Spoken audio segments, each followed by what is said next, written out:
This is a Sandy Boy Productions podcast.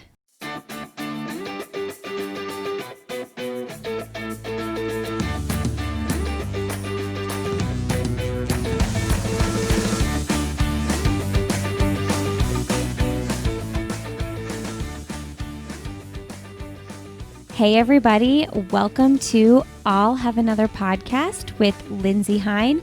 I'm your host, Lindsay. I'm so grateful you're here today. I hope you had a wonderful Thanksgiving. I actually have a guest host on the show today. I decided it was time to take a much needed week off from work and just be with my family.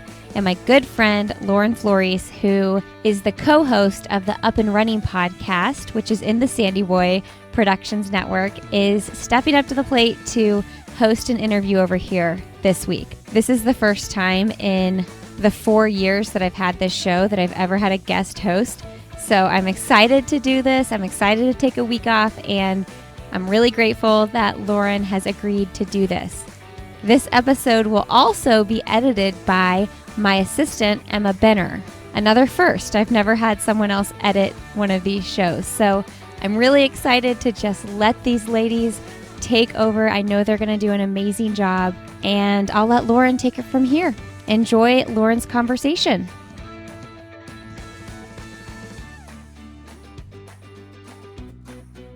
Hey everybody, happy Friday. Welcome to I'll Have Another Podcast with Lindsay Hine. As you can probably tell from my voice, I am not Lindsay. My name is Lauren Flores, but Lindsay was kind enough to ask me to guest host today's episode of the podcast. I am the host of Up and Running, which is another show in the Sandy Boy Productions podcast network, and we are a news-based podcast that keeps you up to date on all of the latest news in elite and professional distance running. Today, I am excited to bring you my conversation with Matt Llano.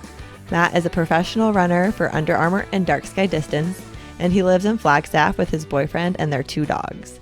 In 2014, Matt represented the United States at the World Half Marathon Championships, and in 2016, he placed 6th at the Olympic Marathon Trials in LA. In this episode, Matt and I talk about his coaching business, Find Your Fast. We talk about the ups and downs of his running career. We talk about joining Dark Sky Distance and his experience with and recovery from COVID-19 these past few months. And we also dive into some fun hobbies that have been keeping him busy during 2020. There's a lot of good stuff in there, so let's just dive right into my conversation with Matt Llano.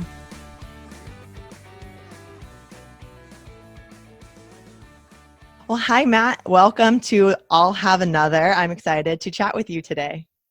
Yeah, thanks for having me on. So as we get started, I was thinking maybe we should have you introduce yourself to the audience. I'm sure lots of people have heard your name, know who you are, but maybe tell us a little bit about you, where you grew up, how you got into running, where you live now, and all that good stuff. Yeah, my name is Matt Llano, Matt Llano sometimes. It's technically Llano, but no one ever gets it right, so we've kind of just gone back and forth. But I am originally from New York, grew up kind of all up and down the East Coast, New York, Virginia, Maryland. Went to high school in Annapolis, Maryland, Rodneck High School, Bruins. And then went to college at the University of Richmond, a small little D1 school in Virginia. And then after that, moved out to Minnesota for a year, and then moved on to Flagstaff, which is where I live now, and it's where I've been for 8.5 years. So it's been kind of a long journey to get here, but to think now that I've already lived here 8.5 years is kind of crazy.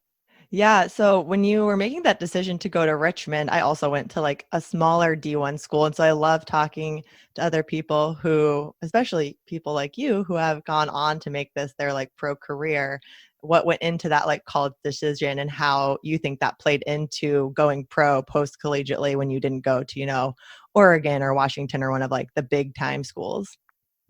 Yeah, it's kind of, I when I was coming out of high school, I wasn't, I was by no means like a top tier kind of runner. I wasn't getting recruited by all these places. And I was getting letters, high schoolers get all these letters from all these schools, and which felt cool at the time.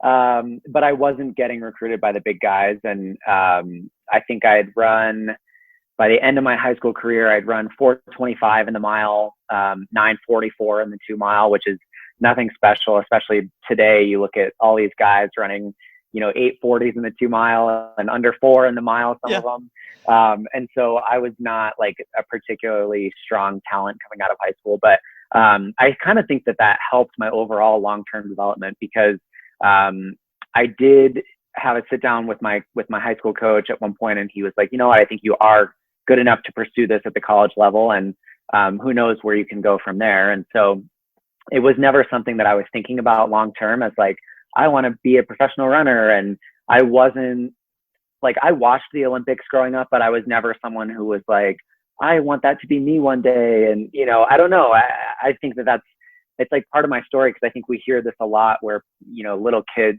or people now telling their stories as they were little kids. And they're like, I grew up from 4 years old watching the Olympics, and I wanted to be an Olympian, and my mom was a runner, and this and that. And I didn't come from that kind of a background. So we watched it, but it was kind of just casual. And I never thought of myself as potentially having a legitimate shot at any point of making an Olympic team. So I've come a long way since those early years, but I think like that going to Richmond, I think, was a nice progression for me, because it allowed me to really build slowly over the 5 years that I was there.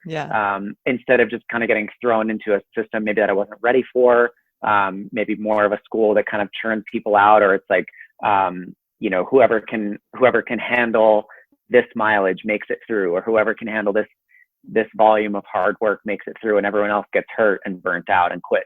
And I never reached that point. I was still improving every year. And I left college still feeling a hunger to keep chasing after these dreams and chasing after the pursuit of whatever my best is going to be. So I think long-term, it really helped in my case. Yeah, I love that. And I have like coached at the high school level and the college level. And my goal was always to coach athletes to love running and to progress, but like not get to the end of either high school or college and be totally done with it. Like I always told like my high school kids I'm in California, and I grew up on the East Coast like you, where I don't know if this was your experience in high school, but the mileage was lower. Like it just wasn't as big of a deal as it is here. And so my high schoolers were like really low mileage for California, but like high mileage compared to what I was used to. And they were all like, I want to do more. I want to do more. I was like, I'm training you so you can go to college and then improve. You're good now. So like, don't kill yourself and burn out here, because I know you like have that goal to go to college. So I like kind of getting that out there for anybody that's in high school that's thinking like the only way to go is those big programs. There's a lot to be gained from going, again, to still a great school, but not something that's going to prioritize the best thing for the school over the best thing for you, the athlete.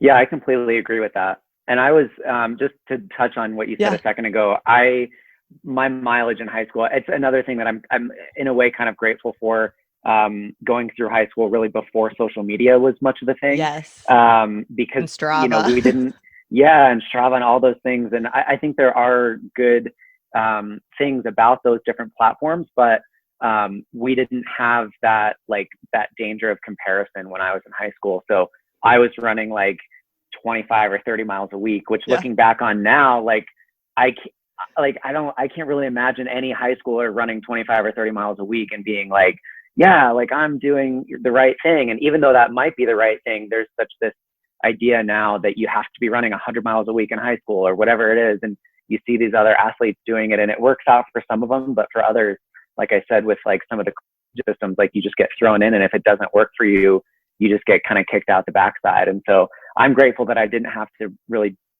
deal with any of that when I was in high school. And I think the biggest thing we had was like MySpace, which some people probably don't even remember. Some people listening to this are probably like, what's that? But yeah, I'm glad to have gone through it when I did, and not have had to like compare and try to keep up with the Joneses like everyone I feel like is having to do now. Yeah. Did you see like coaches, they would like hear your times, or they're like, oh, okay, like that's good. And then they like find out, oh, you run 20, 25 miles. Like, yes, I do want you on my team. Right. You're being recruited. Yeah. Yeah. It's funny because I loved my high school coach, and I think that he just really instilled a lot of really strong values, not only for my running, but also just in my life. And I had him as a teacher in one of my classes too. I took sign language with him.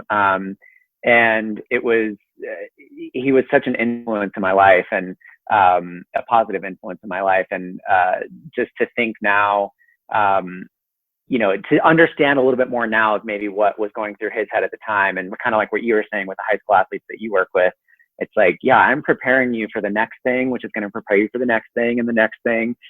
We don't want you to be peaking when you're 16 years old. Yes. So it's really kind of cool now, and I've gotten into coaching as well now myself, and so I'm starting to understand how all these pieces of my career have kind of led to where I am now, and it's kind of fun to piece it all together and to think about it now.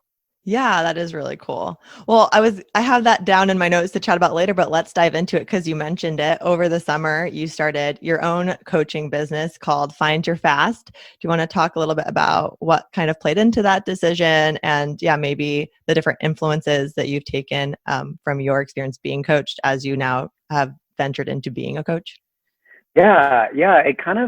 Really, my coaching journey started in like 2014. I started coaching for McMillan Running, which was just based in Flagstaff at the time, which is where I was living. I moved here in 2012. And so I'd gotten to know Greg McMillan a little bit just through the running community here. And he had an elite group here at the time. And so I kind of got to know him a little bit and was looking for some part-time work because I wasn't sponsored at the time. So I just was like, I was working full-time in a grocery store. And I was like, this would be great if I could find something that I could do a little bit more on the go. If I wanted to go to a training camp or something at sea level, or, travel to a race, I don't have to worry about asking for time off. I don't have to worry about missing days of work and stuff like that. So I sat down with him and had a conversation and started to get into it. Into the coaching side of things in middle to the end of 2014, maybe. And then I worked for him for a couple of years. And then going into the Olympic trials in 2016, I kind of backed away from coaching for a little while. It got to a point that it was too overwhelming for me to work with the roster of athletes that I was working with at the time. So I kind of backed away from it. And then later in 2016 or maybe in 2017, I was approached by another coaching company, McCurdy Trained, also based in Flagstaff. And he asked me if I would join on with his coaching company. And at first I said no. I was like, I'm not looking to get right back into it right now. And he was persistent. And James is a good friend of mine. And so eventually he kind of wore me down and I got back into it. And I really started liking it a lot more. And I think I had a better balance of my own life, my own running, and what he was expecting and what my athlete workload was going to be. So it was really manageable for me, and I found I liked it a lot more. And then these last couple of years, I just started to think, as I'm setting myself up for the future, I'm kind of in a different place in my running career now, and I just wanted to start to figure out what I really wanted from coaching. And so I was like, you know what, I kind of want to go my own direction. I want to start my own company, be able to come up with my own ideas and not just follow, whatever someone else is telling me to do over email or whatever. And so it's been fun to just kind of get started with some ground level basics. And I've started to think about where I can take it, different directions I can take it and things I can do. But it's also been such a weird year for a lot of different reasons that I'm just kind of taking it slow. I'm just enjoying the process. I'm taking on athletes little by little. And just trying to have a lot of fun with it. That's awesome. Yeah, I also similarly was coaching under a group until January, and then was like, okay, I'm going to break away, start my own thing. And then that's been a very interesting year to navigate, starting something new like that. About how many athletes do you work with? What, I know there's not actual real races to be training for right now, but what kind of distance are most of them training for and all that? Yeah, it's been an interesting year for that because starting this back in July, it was I wondered if anyone would even sign up. I'm like, there's no races that are probably going to happen for a while. So it's either a lot of people are going to sign up because they don't know what to do right now, to keep training for future races, or no one's going to sign up because there's no races to do. And I've found a nice kind of middle ground. So right now I'm working, I think, with about 20 athletes, and I kind of have different tiers that I do. So one of them is personal one-on-one coaching. which is, unlimited communication, text messages, phone calls, all that stuff, updated training every week, changes, blah, blah, blah.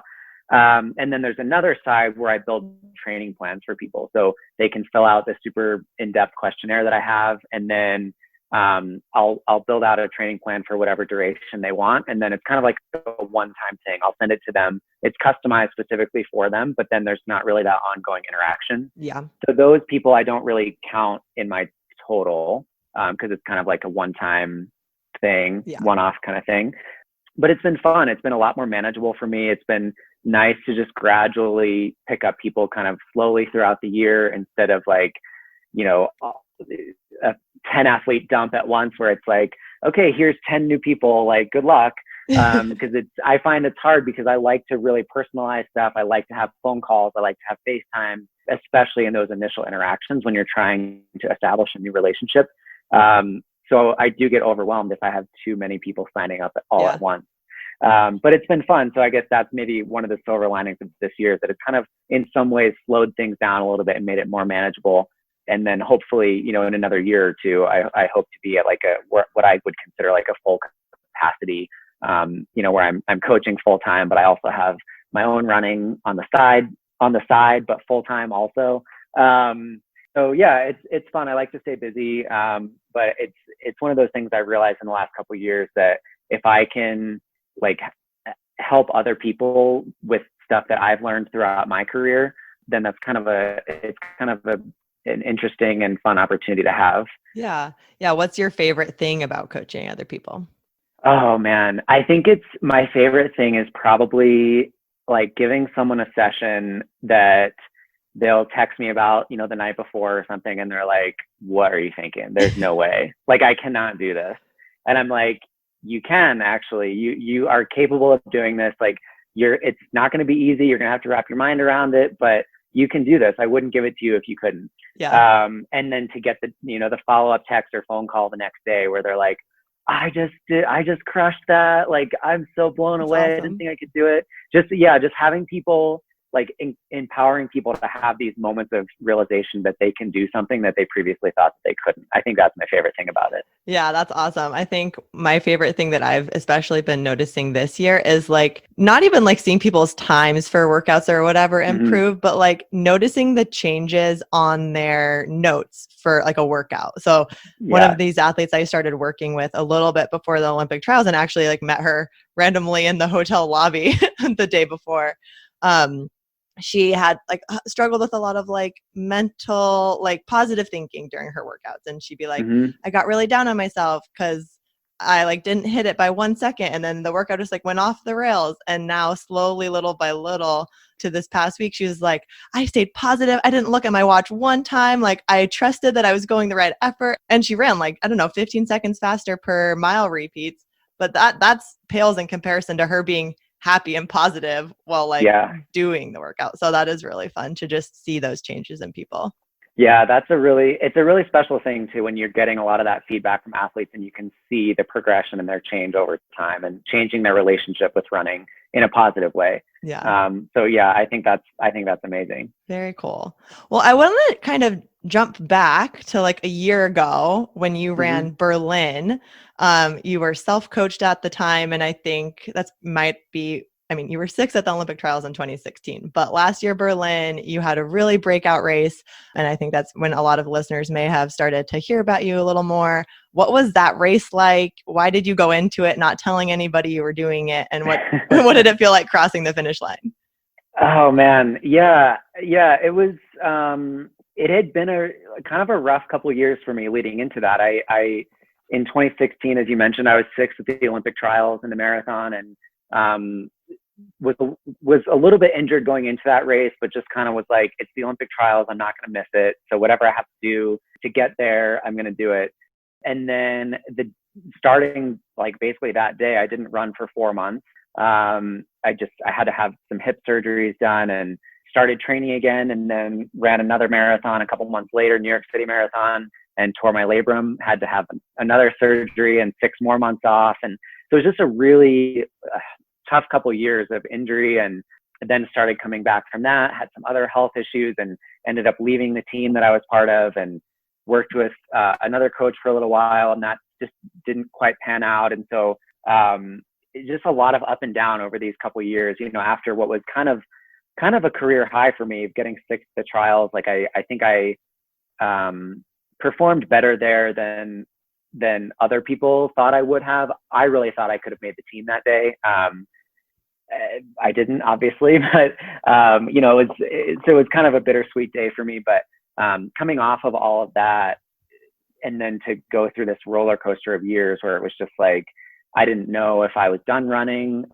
There were times coming back from both sets of surgeries that like I would go out for a 20-minute run and I would make it like 8 minutes, and I'm like, oh, I need to walk. It was hard. Like it was hard starting back from scratch, and starting back with like a minute jog, minute walk, and really starting at the very basics. And I didn't know if I could make it through all that stuff. So it was a tough couple of years. And then I started to get back to this point where I was like, I think I still have the desire to do it. I still think my best years are ahead of me.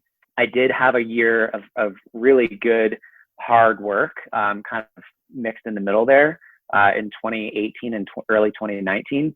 And so once I started coaching myself in like April or May of 2019, I was like, I kind of need to take a step back. Like I want to do this for me. I want to make sure I'm doing this for me and not like for social media, and not for, I wasn't sponsored at the time. So it was like, I have no one else to do this for except myself, really. So I would go out and do all my runs alone pretty much. And my boyfriend would be like on the bike with me, which was huge because I wouldn't have gotten through like some of the sessions that I was doing alone. So that was huge. But I went into it just with a low-key approach of like, I'm doing this for me. I don't need to be showy. I don't need to like splash it all over social media what I'm trying to do. And once they released the Olympic standard of 2:11:30, I went back and forth, even like up to the day before the race. People were texting me like, what's your plan for the race? And just a few close people. And they're like, I think you can run 2:09. I'm like, that's not my goal today. My goal is just like, I want a solid marathon. Like, let it be, back like part of my, like a stepping stone to back to where I think I can be. And just executed really well. I ran 2:11:14, so kind of just got under that 2:11:30 mark. And it was a day I was really happy with what I had gone through, and the coaching changes and coaching myself and training alone, all that stuff. I was just proud to have gotten back to a point that I was like, okay, I feel like that was a really good execution. I feel like I can build off of this and move forward in a positive way. And there's a lot still to have learned from that segment as well. So overall, it was a really good experience. And Berlin has been good to me. I set a personal best there in 2015, and then went back there again in 2019 after not PRing since 2015. And I set a new one there. So it's been nice to me. I will hopefully probably be back there at some point in the future, with maybe a couple steps along the way. Yeah. So I should probably know this, but is that the first marathon that you did since that one in the New York in 2017? No. So I did. So New York City Marathon in 2016 was where I tore my labrum. Okay. Yeah. Yeah. And then I did 10 months after surgery. I ran the Frankfurt Marathon, and then CIM, and then Tokyo, and then Berlin. Okay. So I had a few kind of mixed in there, but yeah, some of them I didn't really talk about because they weren't great races. Understandable. I feel that. So then after Berlin, you had a really good Houston. Obviously, everybody knows that the Olympic trials were in February of this year. Do you want to maybe talk a little bit about that, and then how you were feeling when the world shut down basically 2 weeks later? Yeah. So it was, again, like coming off of Berlin, I was feeling really good. I had just, set a huge personal best. I took a little break, kind of reset, did a little vacation in Barcelona, which was amazing. And then got back to Flagstaff and basically just got right back to work. And I was still coaching myself at the time, and wanted to use Houston and then another half marathon that was like a couple weeks later, 2 or 3 weeks later, the Mesa Half Marathon. That's just down in Phoenix, as kind of little tune-ups or like little just hard sessions, kind of mixed into the middle of training. So I didn't really back off too much for them. Interestingly, I backed off a little bit more for Houston, but I felt way better in Mesa, and I had run like 130 miles that week. So it was like and I ran only 7 seconds different. So it was like, it's a weird thing, but running is weird. But yeah, I used Houston and Mesa as kind of tune-up races for the trials to kind of like blast Berlin out of my legs and get myself ready for a faster pace again. And just kind of an unpredictable race in Atlanta. And then Atlanta was tough. It was super tough. I do think I was prepared for the hills, but just, I don't know if everything just was catching up to me. And it was just a hard day kind of all around with weather, with the course was certainly tough and it was super crowded, which I wasn't really used to. I don't know, just a lot of things. But I think the biggest thing was probably just the emotional toll of like coaching myself and training alone for so long. And I was so craving something different than the scenario that I was in, trying to make the best of it, but wanting something very different for myself. And so just was kind of caught in that in between. And I think just wasn't probably in the right mind space going into that race. And I think also just from having worked on my own for so long and not had that outside perspective, like I didn't really know. I think I found myself questioning my training a little bit more instead of having someone else to be like, yeah, you're super prepared for this. You're ready. You've done the work. You know, I think there was a little part of me that believed that, but I think I was more so overcome by these thoughts of like, what if I'm not ready? What if I didn't do it the right way? What if I wasn't like, you know, running enough hills or running enough long runs or whatever? And looking back on it now, I do think that I had the body of work that I needed, but just not that outside perspective. So I think I just got a little bit too caught up in it and a little bit too emotional. I've been there. I understand those feelings for sure. Let's get into joining a group because now you have joined Dark Sky Distance. That's a really exciting announcement. And literally the first question I had under that bullet point is, did it relieve the mental strain of coaching yourself? And how does it feel like to have that weight lifted off of you now? So how did this opportunity come up? What are you loving about being in a group now? And what are you looking forward to training with the team again? Yeah. So I started working with Stephen Haas as my agent about a little over a year ago. He's an agent with Total Sports, and then he's also one of the coaches of Dark Sky Distance along with Shayla Houlihan. And for me, it kind of started as this agent relationship that I had with Stephen. And then we were kind of looking around for some different options, but we were like, well, let's kind of wait. It's kind of too late to make a change before the Olympic trials, so let's wait until after. So we kind of did that, and then everything shut down. And it was like, all right, well, I don't know what we're going to do now. Nobody's signing anyone, and just the landscape of sponsorship is really weird and still is. But the more that we talked about it, the more I was just like, you know, I really would love to work with you and to work with Shayla and to stay here in Flagstaff. And you guys are building something really amazing that I want to be part of. And they're providing resources to athletes and, you know, testing and, you know, just all these things that I think can be really great contributors to a lot of success. And so I saw this storm brewing that I wanted to be part of. And so I talked with him and Shayla, we talked it over, and I just thought it would be a really good fit. And to work with Under Armour is kind of like this full circle moment for me, because Under Armour was the first company that I talked to back in 2014, before I had any sponsorship. Oh, cool. And they're a Maryland-based company. I went to high school in Maryland, so there are kind of a lot of connections. And the sports marketing manager is the same now as it was back then. So that's fun. To have the opportunity to reconnect with her was really cool. And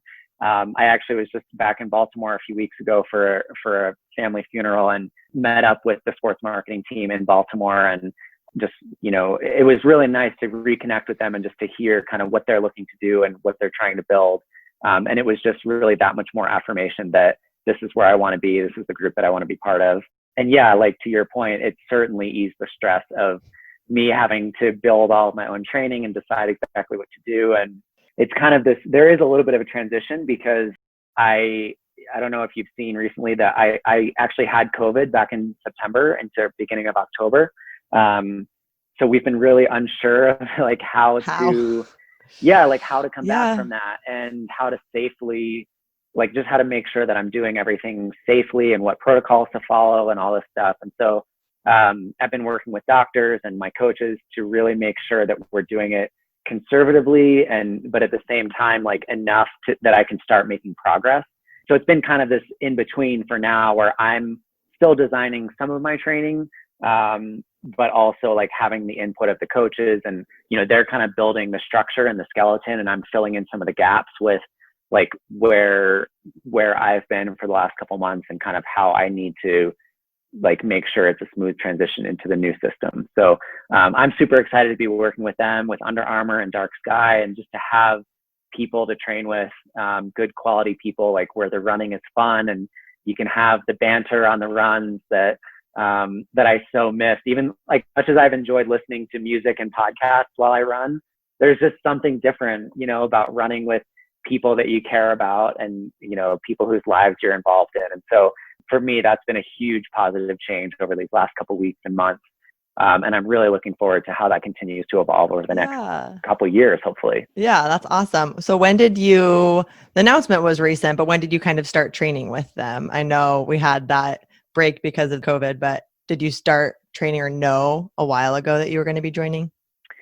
It really hasn't been too long. Okay. I mixed in with a few workouts, like really few and far between leading into the trial. Mm-hmm. But then, with the whole COVID shutdown, like I didn't run with anyone for months probably. And then towards the end of the summer, I kind of started meeting up with people a little bit again, just in smaller groups. And then it's really just been over the last maybe like 2 months that Stephen and Shayla and I have started talking a little bit more about me working with them specifically one-on-one, and then the whole discussion of joining the group, and then it was going to Under Armour and seeing if they were interested, and just kind of that whole process. But it's been fun. It's been nice, like to have something exciting to look forward to, and again, just to feel like I'm part of something that's not just my own thing, but to be part of it with other people and with friends, and to make new friends has been really exciting. Yeah, I'm excited for you. And Dark Sky Distance seems to be like a really cool, fun group. Lindsay has had some of your teammates on and has had Shayla on. It was fun to hear from them there. And even also just learn what Dark Sky means. When they announced the name, I was like, what does that even mean? So I'm like Googling, what's a dark sky city? And really liked learning that too. Yeah, that's a fun connection just back to the Flagstaff community that I think a lot of people might initially just think like it's this off the cuff name that nobody really understands, but it really does have a connection to the community here. Yeah. And Flagstaff being the first international dark sky city and first in the US and all that. And so, yeah, it's really a connection to the community where we're trying to build, just being a new team, we're trying to build in with the community and have them support us and us support them. And, it's a super cool name that I shouldn't say that I was involved in the naming. I wasn't, but it was a name that I was excited about because it was just something that carried meaning and connection and was a little bit more unique than just like, something Flagstaff Elite or Flagstaff Distance Group or whatever, which I think was discussed, but I think was quickly kind of tossed aside because they wanted something with a little bit more meaning behind it. Yeah. We on Up and Running, me and my co-host kind of had a debate when the name was announced about if we thought the name was cool. And I was like, I think it's so cool. And she's like, but nobody knows where they're from. I'm like, you can Google that. Like Dark Sky Distance sounds so badass. I would want to be on a team called Dark Sky Distance, but no, well, I mean, the thing about it too is that like, if you really think about it, no one knows where, like, just to say Bowerman Track Club doesn't give any insight into where they're based necessarily. Hanson's Distance Project, that doesn't tell you they're based in Michigan. So yeah, I don't think you need to have like a really specific moniker for where your group is named. And I was excited about the name. I think the reception has been like really positive for people who like the name, who like the logo. I'm actually wearing a Dark Sky shirt right now. Orange is my favorite color, so I love the logo and the colors. Yeah, and they're gonna have, I think the plan is to have some merchandise for sale, going up soon for sale. So people have been requesting that a lot, and it is in the works, just for anyone who might be wondering. Awesome. Well, so with the Under Armour, what is like your favorite shoes, your products that you have been getting to try now?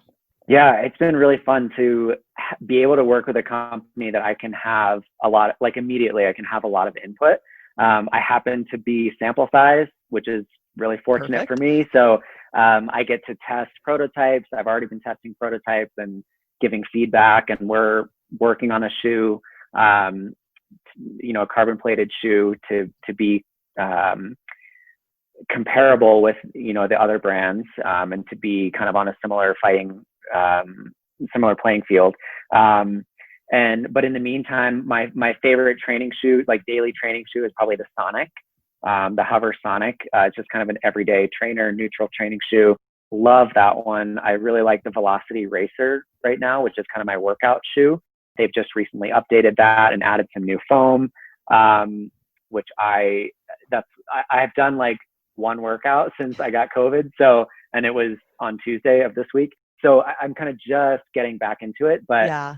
Enjoying the process of like learning the new shoes and trying everything out, and immediately finding some that I really like and enjoy training in has been kind of a relief, because it's just such a discussion now with all these different brands. And when you're considering sponsorship from different companies, there was just an announcement yesterday of a Canadian Olympian who was like going into the lab and testing one brand versus another brand and seeing like how she physiologically responded to each of them, and then using that to kind of decide which brand she was going to go with. And I certainly respect that method, but it's just so crazy how much the dynamic has changed with sponsorship and shoe choice, and people that are choosing to forgo sponsorships just so they can wear one shoe. And it's been really interesting. So I'm really glad to be working with Under Armour, and that they have this commitment to performance and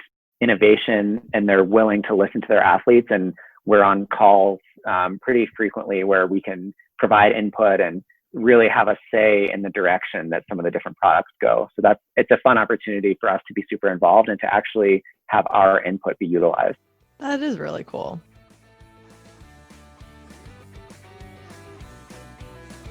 All right, everybody, I'm going to hop in here real quick to talk about a sponsor that has been supporting I'll Have Another, as well as Up and Running for these past couple of months. And that is Goodr. Goodr makes the best sunglasses for running, really just the best overall sunglasses that you can buy.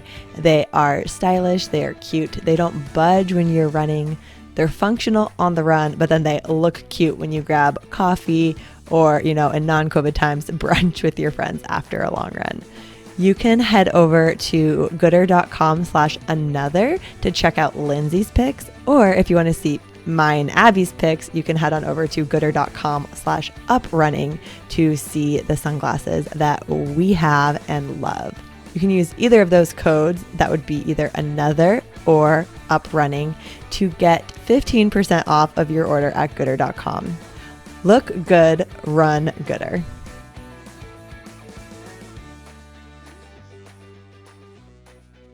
If you don't mind, I would love to talk a little bit more about your experience with COVID.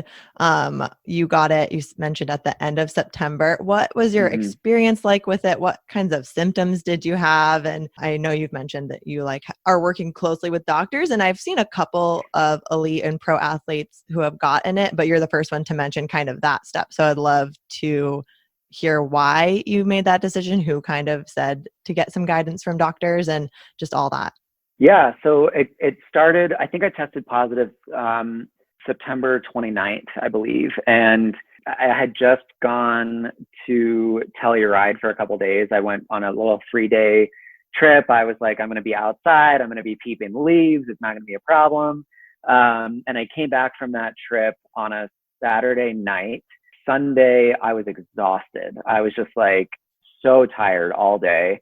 And I thought, like, man, am I just old? Like, maybe I just don't handle travel as well anymore. I don't know. And I was sitting in the car for 6 hours. And so I was like, maybe it's just like, I'm a little sore on my neck and shoulders from being in that driving position. I don't know. So I had all these rationalizations for why I felt how I was feeling. But then, so that was Sunday. Monday morning, I got up, I went for a run, just like I do every day on this route that I run all the time. And I was like hyperventilating, and I was like, something is not right. Something is super weird. maybe I just have a little cold, maybe, just coming down in elevation from being up in Telluride, something weird. So I was like, I'll just go get tested just to be sure, just to like cross it off the list and make sure it's not that. And then Tuesday night, I got the notification that my test had come back positive. Yeah. And I kind of like sat there in shock. I was like sitting in my kitchen at the counter and I was like, I don't know what to do with this. Like, you see all these terrible stories of people getting really sick, going on ventilators, going in the hospital, people dying, countries shutting down, just the extent that this pandemic has affected everyone, whether you personally or someone or your family or your friends. And so to have it like to open up your phone and see, positive result, you're like, how do I respond to this? What do I do? So I immediately shut down. I stopped running right away. I didn't run. Starting that next day, I had already run Tuesday morning, but starting Wednesday, I didn't run anymore for 2 weeks.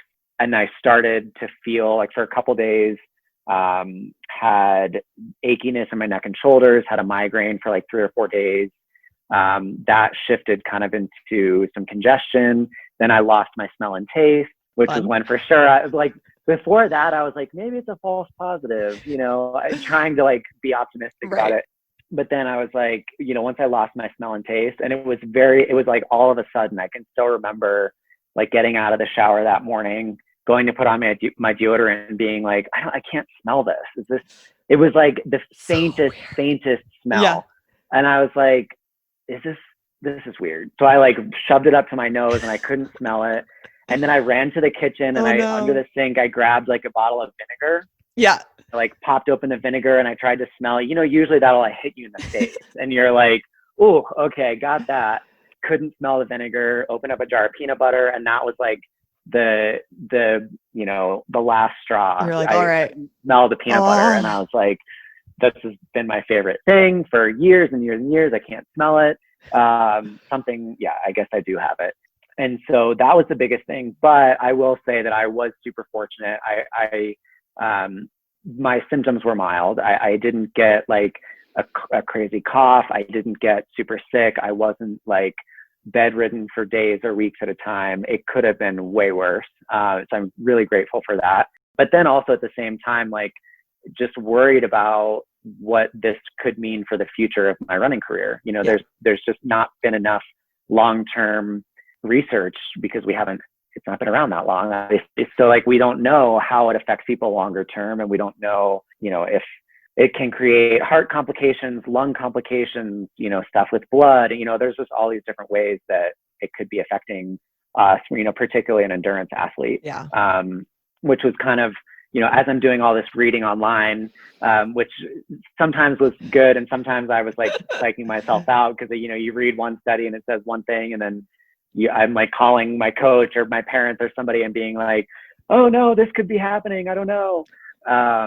Just, really, really bad things. And so I was like, I need to take it to a doctor. I need to like make sure that I can safely start training again. And so I've done some blood testing. Actually, just this morning, I did another blood test with Inside Tracker, just to kind of make sure that post-COVID, like there's nothing really weird about anything in my blood. So hopefully that'll come back normal within a couple of days or a week. And then, I was just working with a doctor, working with a cardiologist, working with a high performance doctor at USA Track and Field, and just trying to figure out, like, is it safe for me to return to training? What's the progression like? How should I approach it? What should my expectations be? And I think some of that has had to be tempered a little bit, but also at the same time, it's given me some hope that like you can overcome this, you can work back from it, but you just have to really be smart about it and be safe. Yeah, that's good. I really appreciate you being so open about the process because I feel like not everybody shares that, and not that they have to, but I think your story and your example, one, will demonstrate to people that it can have like long-term ramifications and you have to be careful about it. And like just all the steps you're taking is interesting to see. And then at the same time, you're reminding people to wear their masks and stay safe. And I think just what I have heard as I've shared, like, I mean, we're in California, so it's bad everywhere, but it's been bad here like the whole time. So we just basically stay home. And people are like, if you get it, you're not going to die. You'll be fine. I'm like, yeah, but I like running and I want my lungs and my heart to function well for the rest of my life.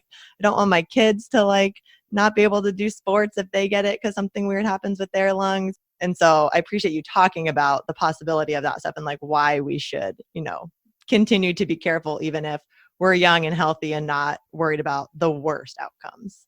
Yeah. And that just to that point, I do think one of the things that was scariest for me about the whole experience was that I do know personally of a few young 26-year-old, otherwise extremely healthy, extremely active people who were hospitalized for weeks with COVID. And so it does happen. It might be less common in our age demographic and in the healthier population, but it does still happen. And, there are still young people dying. And just to know that, like, I wasn't like being reckless. I was wearing my mask everywhere I went. I didn't eat out a single time between March and September.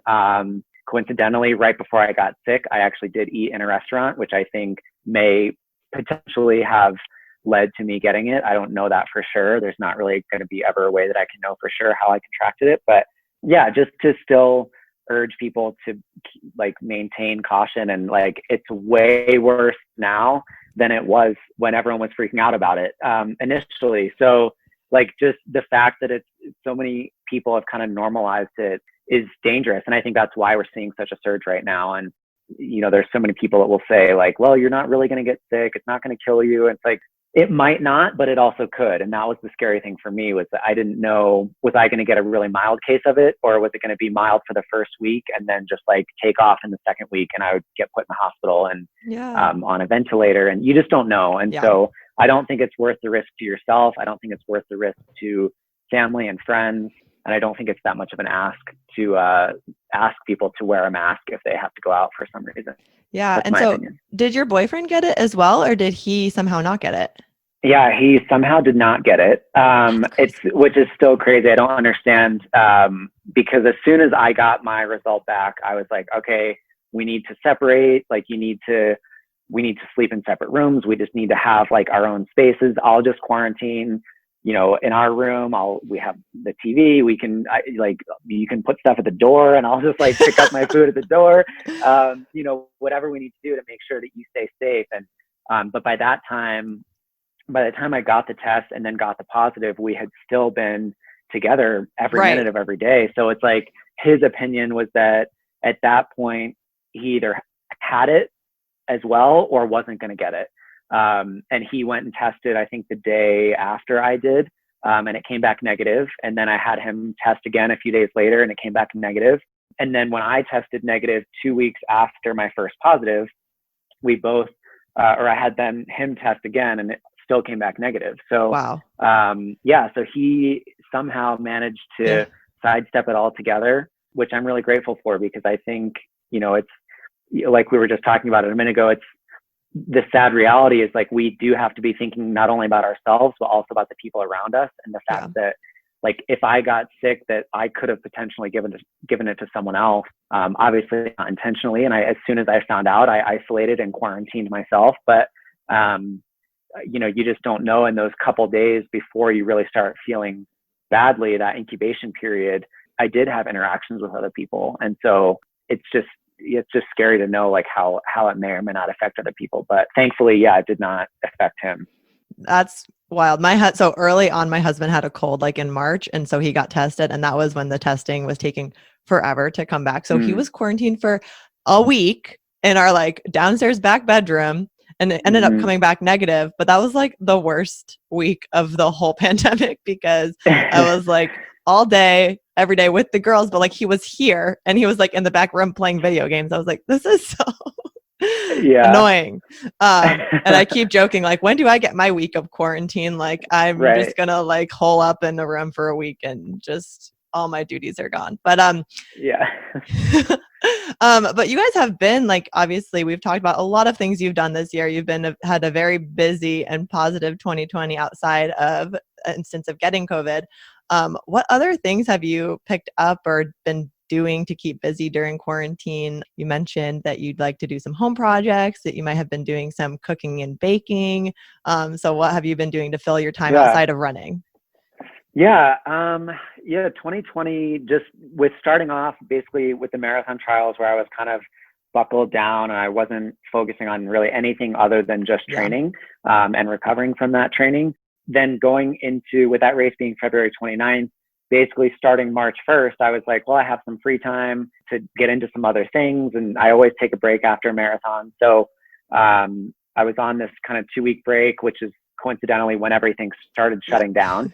So I would say, during that break, I definitely was indulging a little bit more in some sweets and some food that maybe sometimes I wouldn't if I was in really heavy training, and was baking a lot. I was making a lot of cinnamon rolls. That was like the quarantine thing. If you remember, like way back in March, everyone started making cinnamon rolls and sourdough bread. I tried both. I'm better at cinnamon rolls. Way easier than sourdough. Sourdough is hard. Way easier. Yeah. I was struggling with the starter for some reason with the sourdough, but I just have this love of cooking and baking, and a couple of years ago kind of channeled that into, like, weaseled my way into being a recipe tester for Shalane's cookbook, which was a super fun experience. And I actually, during part of that, was staying at her house leading into my first Berlin marathon. Okay. I stayed at her house in Portland with her, and was just getting some guidance from her. And that coincided with when they were doing some photo shoots for the book. And so it was really fun to see the behind the scenes of going into what went into the first book, Run Fast, Eat Slow. And I still use those cookbooks all the time, and I'll flip through and I'll be like, oh yeah, I was in the background of this photo. And there's one that they're sitting at a farm table at a farm, and I was like right behind the camera. And so it's just fun to have known some of the background of that and to have like stayed kind of involved in that process a little bit. And then I was a tester in the first and second cookbooks, not in this most recent one that they're going to come out with, I think in fall of 2021.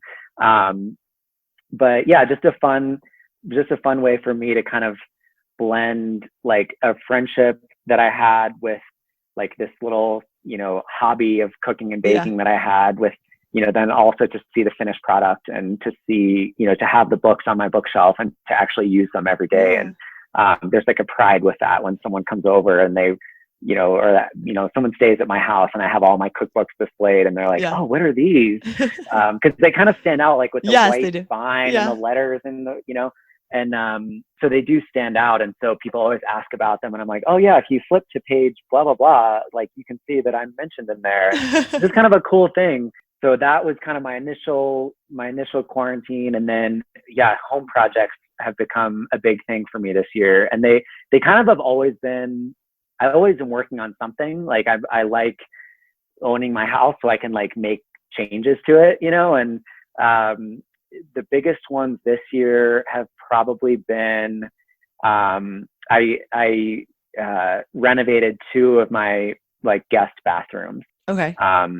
So one of them was a complete tear down to the studs and then rebuilding it, and it looks way nicer and updated and it's not leaking through the floor anymore, which is a huge plus. That's a plus. That's kind of how it began. And then I was like, well, I did this one, so I might as well do this one too. So then I did a second bathroom, basically complete renovation as well. And the next on my list is probably my laundry room. We just little by little, like moving room by room throughout the house. And I enjoy it. I just like working with my hands. And do you do most of the work yourself? Yeah. So we did, I did the tear out completely by myself, which is really fun because you just get to smash things and like, it doesn't matter if you break something because you're throwing it away anyway. So I did the tear out completely by myself. And then my boyfriend's dad is a contractor. Oh, cool. So he and my dad flew out during the same weekend in June. And the 4 of us, myself, my boyfriend, and both of our dads kind of helped to tackle the project for a few days. And then I finished it on my own with just some of the finishing touches of, some tile work and some like, moldings and, painting and that kind of stuff. But the easy stuff for me to finish on my own. But, that's a fun project to do together.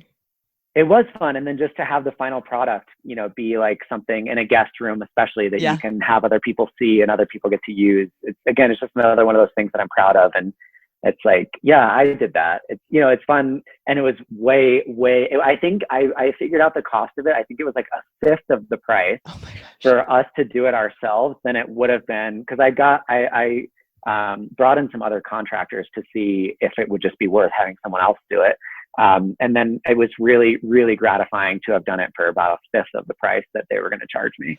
Yeah, bathrooms are expensive, like what they'll quote you to do. And if I was to rotate my computer a little bit that way, you would see that our bathroom is like half tile and then half still like the orange waterproofing sheet, because this has been, our master bathroom has been a project for a really long time.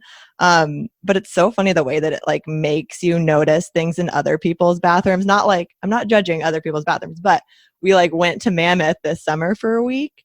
And the Airbnb that we stayed in, they had like clearly just like renovated the bathroom, but they like the tile that they picked for like the accent strip was a different thickness than like the other tile.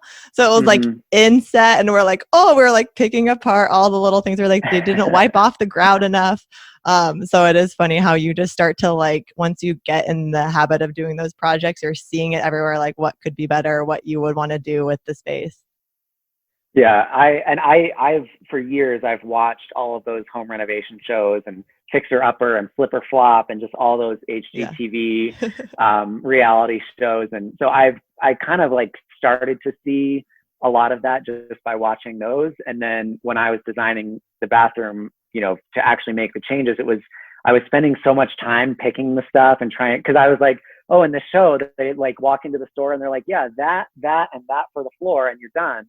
But then in reality, I had to go to like 6 tile stores, and I drove to Phoenix to look at tile, and I was like going crazy trying to make sure, because I was like, this is a pretty permanent thing. Like a tile bathroom is like a big commitment. You're not going to just like paint the wall and then repaint it in a week if you don't like it. Yeah. So it was a big commitment, but I think having watched all those shows and having just like paid attention when I was buying my house, looking at all the real estate, and I'm kind of always looking at real estate just because I'm interested in it. So just to see other trends that other people are putting into their homes, and then to be like, okay, yeah, I know what I like. I know what I don't like.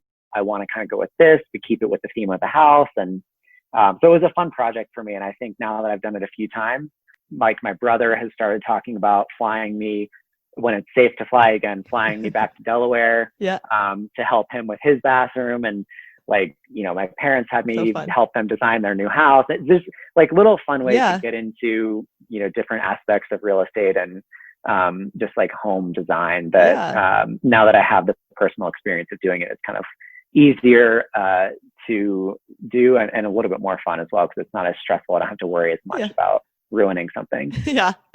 Do you and your boyfriend have the same style, or does it have to be a compromise?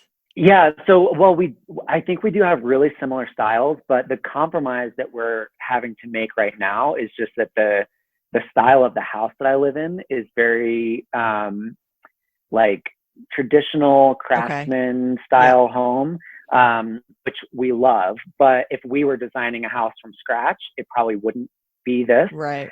So I love my house, but our like design aesthetic, if we were doing it from scratch, would be very different. So I think we're both like aligned in what we like, but in order to fit the style of this house and not make it look really out of place and really wild and crazy, or like too modern or too simple, in order to really fit the house, I think we had to kind of compromise. So not with each other, but just with the house itself. With the house, yeah. My husband loves like industrial. I'm like, no, you have a family with 2 small children. Like, that's not going to work. We can't have like stamped concrete floors. Like, it's just not going to work.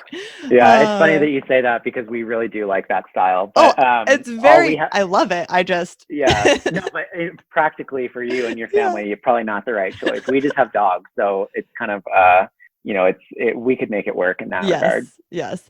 With, I saw on your Instagram that you have 2 dogs, and there was a picture of you with a 3rd dog, making a joke about getting a 3rd dog. Did you get the 3rd dog, or do you just have the 2?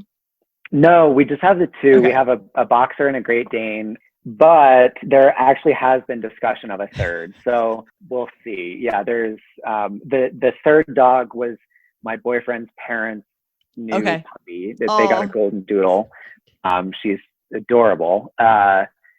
and there has been talk of us potentially at some point getting a golden doodle. Yes. So I don't know if it would be while we already have two or if we would wait, but I wasn't really anticipating having two dogs to begin with, but I found my second one as a rescue and I fell in love with her. And my first one actually was a rescue as well. So I haven't really anticipated having the dogs when I did, but I just, it was just a spur of the moment thing where I went to a shelter or found one online and then went and visited and just fell in love and couldn't leave without them. So that's how it happens, huh? With both of our dogs, I just mentioned offhand to my husband, I was like, oh, we should get a dog. Oh, we should get a dog I could run with. And then the next day he's sending me links and we're picking up the dog. Yeah. That's basically my first one came when I was recovering from my hip surgery. Okay. And I was it's kind of a funny story because it was in January of 2017. There were a bunch of people training in Flagstaff. And I think there was one night that I had all of the Bowerman women at my house and a couple of people from, at the time, it was the NorCal Distance Project. Yep. And I remember Leah O'Connor, who's now Leah Fallon, she brought her dog over. She had a golden retriever, Harper.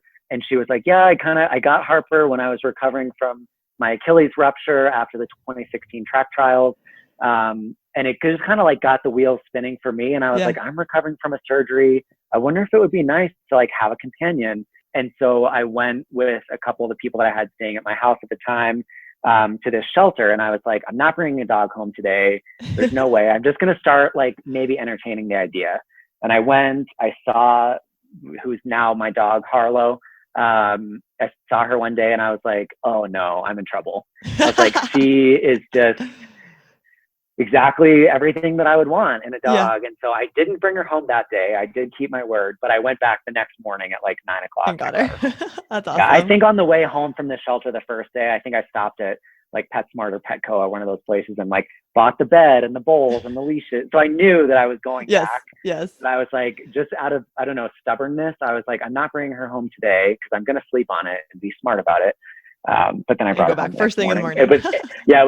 It was 15 hours later. Yeah. I think I brought her back. I think Caitlin Gregg Goodman also got a dog last year or the year before when she was injured. And it's a good time to get a dog when you can't run. Yeah, I loved it. Brandon and I weren't together at the time, so it was just me basically in the house, and I was rehabbing all the time, so I wasn't able to run yet. So I didn't have that outlet. And I was just, to be honest, I was sad, I was depressed, I was lonely, I didn't have my team to train with. And so, yeah, for me, getting her as a companion was awesome. And a great decision that I've never once regretted. And normally, if I had my bedroom door open, she'd be laying right here with my other dog too. Yeah. They would normally be in the background if I didn't have the door closed. Yeah, no, that's fine. Yeah. And so do either of them run with you?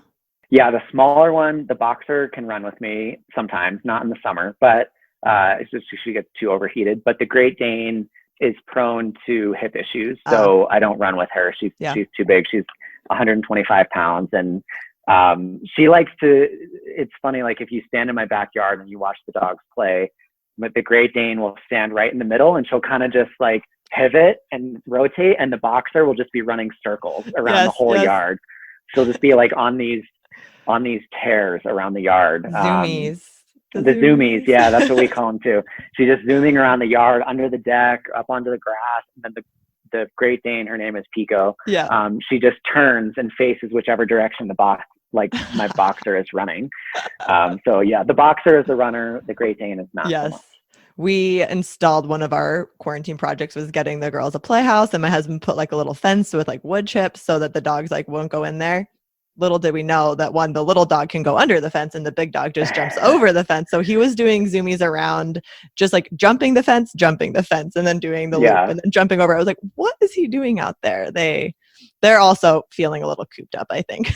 Yeah, I think mine are too. Yeah. Well, let's get into the end of the podcast questions. These are questions that Lindsay asks every guest when they're on. And the first one is, what's one thing that you would like to do professionally or personally that you haven't done yet? Oh, I think just in kind of keeping with our the theme of what we were talking about earlier, I think one of the things I would really love to do is successfully flip a house. Yeah.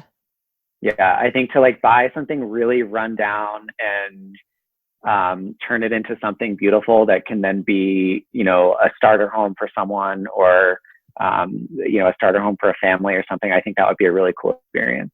And is that what you would want to do, like professionally post running? It's something I'm thinking about. Yeah. I'm thinking about getting into that, maybe getting into real estate, which obviously would kind of coincide. And that, along with coaching too. I'm not sure like exactly which direction it's going to take, but I have a lot of different things on my mind right now. And I've always kind of been someone who has their hand in a lot of different pots. So we'll see what it eventually turns into, but something I'm interested in for sure. That's really cool. And then what is an accomplishment that you are most proud of?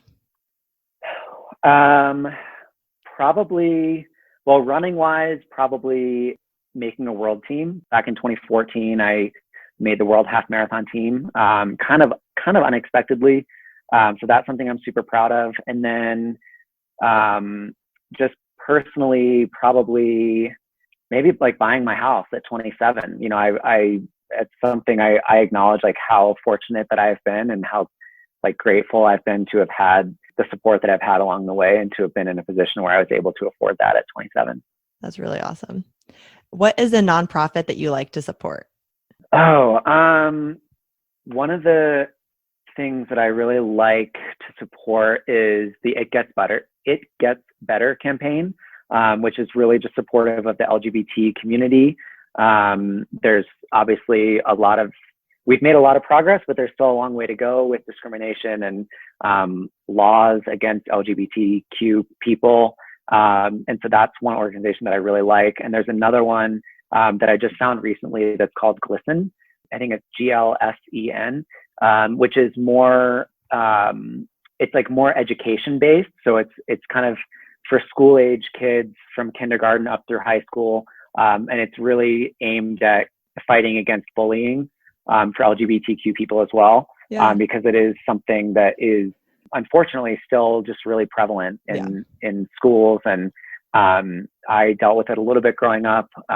So if there's a way that I can support a group that's fighting against that and to hopefully make lives better for the next generation of LGBTQ people, then I would love to like give my attention to that. Yeah, that's awesome. We'll link to both of those in the show notes. And Awesome. One thing that we're going to take a pause from the end of the podcast questions, ask you is, I know on National Coming Out Day earlier this year, you posted on Instagram about like just kind of your experience with coming out and how it took you a little longer. And you've mentioned that you feel old in this podcast. I wouldn't call you old. You're only 2 years older than me. But how do you feel when you see these like younger athletes that are able to like come out in college and like be really good on like the athletic side of things and also be true to themselves? Like, how have you like felt about that trend? And like, what is something that we as the running community can do to support those athletes? Oh, I love it. I mean, I think if we're getting to a point where people are starting to feel more comfortable coming out at a younger age, I think that's huge progress. There's still a long way to go for a lot of people, but I think just starting with that even, and I talked about this on a recent webinar with Runner's World, is like just lending an ear to someone, just listening to their experience and acknowledging their experience without dismissing it is huge. And so this is a really big deal for some people, and for other people, it's like, who cares? Which is great. Ultimately, it would be great if everyone felt that way, but it's not the case yet. So yeah, I think it's amazing that we're moving in that direction. And I love to see like the next generation of kids and just people like being able to find their voices earlier and maybe not deal with as much like inner turmoil as, I did or as some other people might have. Mm-hmm. Yeah. It's been fun to see athletes like Nikki Hiltz and Emma Gee just being able, just like kind of basically forming a community around that. And I know Nikki has reached like people outside of the running community and kind of brought them into running through that avenue, which is really fun to see with her. I don't remember what it was called, but with the 5K that she did in June, that was fun. Yeah. Yeah, it's really cool and it's really just, I talked about this as well on the Runner's World Yeah. webinar, is just like having connection with people and, Yeah. and finding a way that you can connect with someone. And I think that's one of the things probably that young people in the LGBT community probably struggle with growing up. It's like finding their group of people. Yeah. I know I struggled with that. I didn't really feel like I had very many like deep connections with people because I was hiding something about myself that was so like such a foundation of who I was, that I didn't feel like I could get close with people really.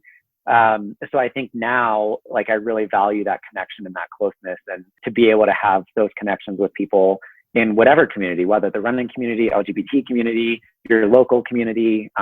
It's just a really special thing that I think people growing up a lot of times maybe take for granted.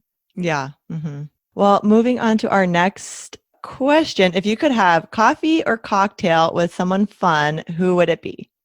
I think I've always thought it'd be really fun to meet Anderson Cooper. Okay. Yeah. And like partially because, okay, there's a little bit of a story to this. Partially because just I always enjoyed like watching his segments and his news stuff. But then when he came out a few years ago, I was like, oh, even better, like another reason that I like this person. But then if you remember, this is going back, I think like 6 years. I think it was in 2014, leading into the Boston Marathon. He did a segment on 60 Minutes with Shalane Flanagan. Okay. Do you remember this? No. So yeah, so there's an interview. It started as an interview about, it was leading into the Boston Marathon and how Shalane wanted to win Boston and bring, the hometown pride and all this stuff. And I remember in part of that segment, they went to the track in Portland, and Shalane was running her marathon pace around the track, and Anderson was just trying to keep up. And I feel like it was one of those cases where we just saw a completely different side of him than like the stoic, like news anchor, seriousness. And you saw him like giggling and like laughing and trying to sprint around a track with Shalane. And it was just fun to see a different side of him. Yeah. So I think he would be a super interesting person to meet and like have a meal with or have coffee or whatever with. Yeah. Yeah. The thing that I think about with Anderson Cooper is that video of him when he just like totally lost it and was giggling uncontrollably on air. That's my favorite clip with him because he's just like laughing so much. That was the next thing that I actually was going to mention too. And I decided to kind of like not mention it, but I'm glad that you did, because it's probably my favorite video of all time. If you haven't seen it, what could you Google? Like, I would just Google like Anderson Cooper giggle. Yeah. And like, it will come up as just the funniest. It's like a 2 or 3 minute video of him just trying to get through these puns about going to the bathroom, and just hilarious. And just seeing, again, like this normally very stoic news anchor personality, just completely losing it and not being able to even say like 4 words at a time. I just thought was hilarious. And again, and we've all been there. We've all been there, and it just made it so real. Like again, about connection, like I found that I formed a connection with him in that moment of him losing it, because before, like, there's this otherworldly, like up on a pedestal kind of view of him. But now it's like, yeah, he's just a news anchor who found something really funny and like had the giggles and couldn't get rid of it on air. Anyway, so I'm gonna watch that when we get off, because I need a little laugh. That's so funny. Yeah. All right, what is the most recent book that you've read?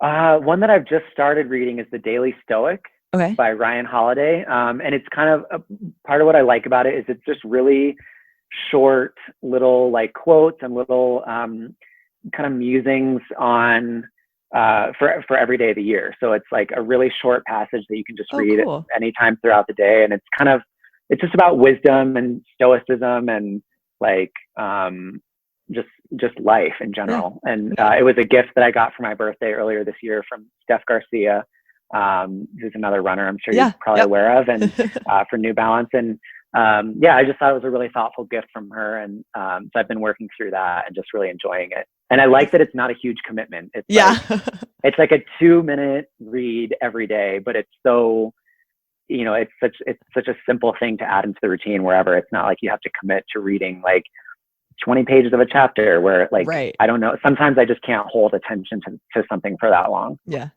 Yep. And then last one, if you had one message to send to the world, what would it be?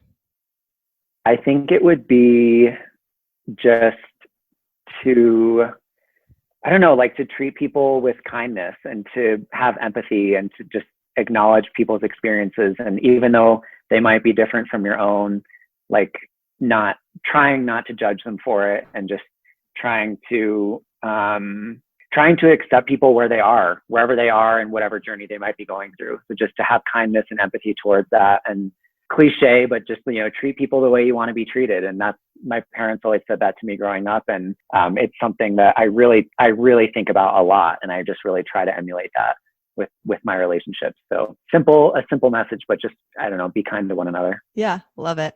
Well, thank you so much, Matt, for coming on and doing this. It was fun to catch up and just learn more about you and what you're up to.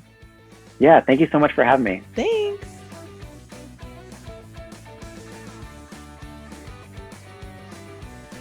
All right, everybody. Thank you so much for being here today. And a big thank you to Lindsay for giving me this opportunity. That was so much fun. If you guys enjoyed this episode, I would so appreciate it if you would share it with a friend or running buddy.